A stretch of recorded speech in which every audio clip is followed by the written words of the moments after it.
Hi everyone, this is Karen Hightower, design team member over at Stamp TV for Gina K Designs. Today I'm going to share this card project with you. I'll be using the new stencil. It's called Floral from Gina K Designs, along with her new incentive stamp set for the month. It's called Grand Greetings. It is free with a $75 purchase, and it will be available to purchase in about a month. So let's get started. I will list everything below the video. I'll put measurements and all that, and I'll tell you as we go along. So I'm going to start with a white layering weight panel. It is cut at 5 1/4 by 4. And we're going to use this stencil. Like I said, I've already stained it really good because I've been using reds and stuff on it. But it doesn't affect the way it works. So I will be doing a happy birthday card like this one, and this is a side fold. It was a top fold, but I turned it sideways, landscape. So we'll be doing this style of card. I will be using a different color inks. I think I'll do the Dusty Rose along with maybe some Sweet Mango. So put this stencil where you want it. I'm going to be putting the greeting up here again. So I will put this like so. And I'm going to use my painter's tape to tape it down so it don't shift on me. So I have some brushes here. I used to do ceramics, and this is a stiff brush, and there was a technique called dry brushing, but it's stiff like stencil brushes. So I use this one because it's smaller, and it was the first thing I grabbed. I also have these little Crayola brushes. They're very soft, and they came pointed, so I cut the point off. So we'll be using those. You can use sponge daubers. You can use whatever it is that you like to stencil with. But that's what I'm using today. So let's get started. I'm going to make the petals. I'm going to start with this Sweet Mango. And you're going to ink up your brush or dauber. Tap off a little of the excess. And this is the way I do it. It's probably not the right way, but it works for me.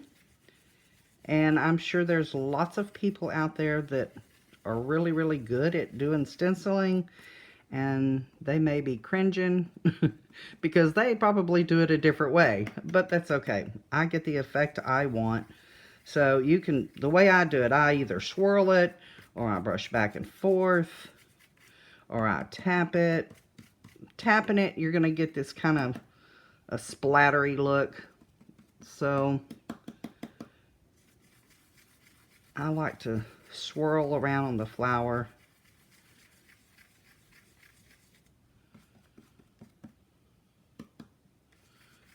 And you can also, you know, brush it like so too to pull the color out. If you'll notice on the leaves of this stencil, I used it with a sponge dauber, and I used it several times, but I kept catching my sponge dauber on the little veins on the leaves, and so some of them are kind of sticking up. So what I do is when I do the leaves, I just kind of brush the same way they're going or supposed to go, so I don't bend them anymore. Okay, once you get down enough color, or what you feel is enough, then switch. I'm going to use the Dusty Rose. I wanted to do something a little different than this card, since I already have the pink one. I did that with a Dusty Rose and a Cherry Red. Okay, so this one I'm going to go around, try to stay closer to the edge of the petals on the flower. Maybe we'll brush back this way.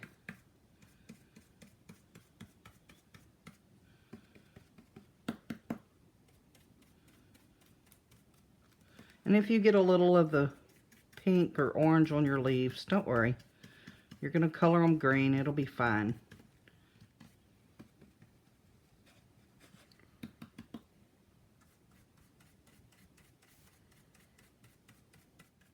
I like having different sizes of the brushes so I can get in smaller spaces. Okay, so I'm going to go around and try to hit the tips of the petals. Alright, I can always go back and add more, so that'll be it for now, and we will switch over to the green. Now this is where I'm going to use that real stiff brush. It's like a stencil brush, but it was originally for ceramics, but hey, it was on hand, so you use what you have sometimes. Okay, now on this, I'm going to start at the base of the leaf and go out. And then you just add the color and you build it up. And I'll go back over with a darker green. I'll use fresh asparagus to add a little more color. And you see this leaf here is really pink and orange. It got caught in the swirl of the petals, but we're just going to add a little green over it anyway. Maybe it'll turn it kind of a fallish color. Maybe it'll look like it's changing on me. Okay, then we'll do these up here. And then I'll grab the fresh asparagus. And this card's almost done, believe it or not. There's not much left to do. Okay, fresh asparagus. We're just going to hit it with a little bit of fresh asparagus at the base of the petals. I mean, the base of the leaf. All right. So that's all I'm going to do. Let's peel away the painter's tape. And I'll wipe this down shortly. And then we have our finished stenciled card panel. I really like those two colors together. Okay, so now we're going to add the greeting. I'll flip this over. I'm going to grab my Misty and I'm going to zoom in out just a little bit so you can see. Okay, so I'm going to open it up. And I don't know if you're supposed to, if you're right-handed, if you're supposed to do it that way, the other way. It don't matter as long as you get it done, right? You can do it any way you want. Whatever's most comfortable for you. Okay, so I'm going to put the panel there. And I think I'm going to do another birthday card because I have a lot of birthdays coming up. And these are easy. You could make a whole bunch of these. Different colors and stuff. So put that there. We'll turn it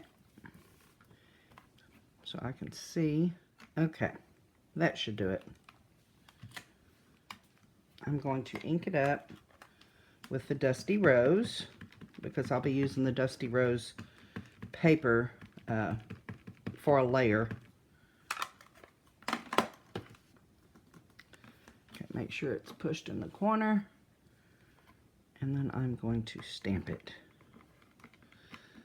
I love my Misty. You can use your regular acrylic blocks or whatever you have, but this tool here makes stamping so much easier. Okay, that's a good stamp. So if I had missed any parts, I could just go back and re-ink it and stamp it again. And that's why I love the Misty. I have saved so many projects using my Misty, otherwise that I would have thrown away. Okay, the card base is a 4 1/4 by 11 sheet, scored at 5 1/2. I'm going to turn it landscape. And this panel is cut just a little smaller. This is my ATG gun. I like it because it holds a lot of tape and I don't have to change it out as often in the middle of a release or card making frenzy. Because, you know, who wants to stop and change tape, right? Make sure that's centered. Okay. Then we will attach it to the card base. I'm not going to add any ribbon. I will add some enamel dots. I'm going to scoot this over here so I can see a little better.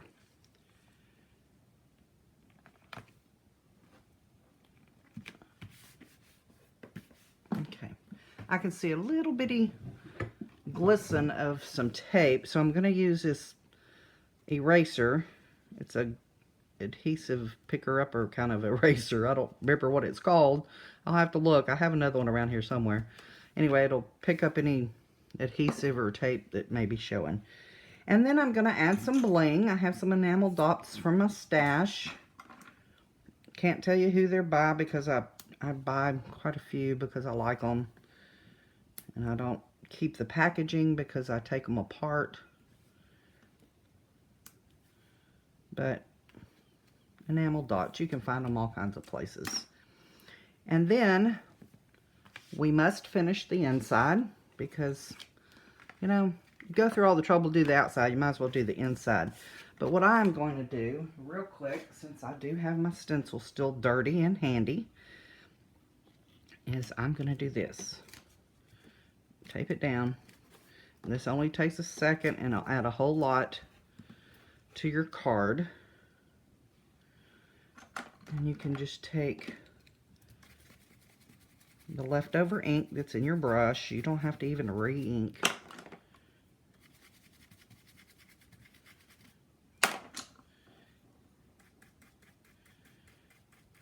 You don't have to do it as defined or as colorful because it's just for the inside. But you want to add some extra color and some pretty in there. That way they have something special. Okay, so we're going to layer that up. And also another trick I want to share with you. When you're doing a top fold card, we'll pretend this is a top fold card instead of this way. When you put your inside layers, I was putting them kind of way up here. Like I would cut it down, make sure it all was squared away. But then when I closed it and stood the card up, it would have a tendency to spread open more. And all I could figure is it was from the bulk of the paper up here. So what I have started doing is moving my layers down so I have a bigger headspace up here, so when you fold it, maybe it don't cause it to push open as much. I've had better luck doing that. So if you have a problem with putting stuff on the inside and your card not, you know, standing up, try that. It's not a guarantee that that's the issue, but it seems to have helped with my cards standing up better. So at this point, I can put it this way or this way. I think I'm going to do it at the top. Make sure I'm doing this correctly.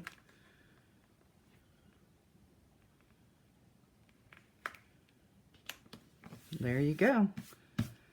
And that is all there is to it. I will go back and stamp the back and sign it because you always have to sign your work. And this is the one for today. This is the one I created the other day. And here is it done in the blue. So in the comments, let me know which one you like best. The blue, the pink and red, or the pink and orange.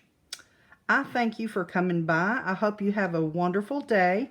And come over to Stamp TV and visit us. You can also find me over at karenscreativemess.blogspot.com. And I'm all over Facebook. So have a wonderful day, and I will see you soon. Thank you. Bye-bye.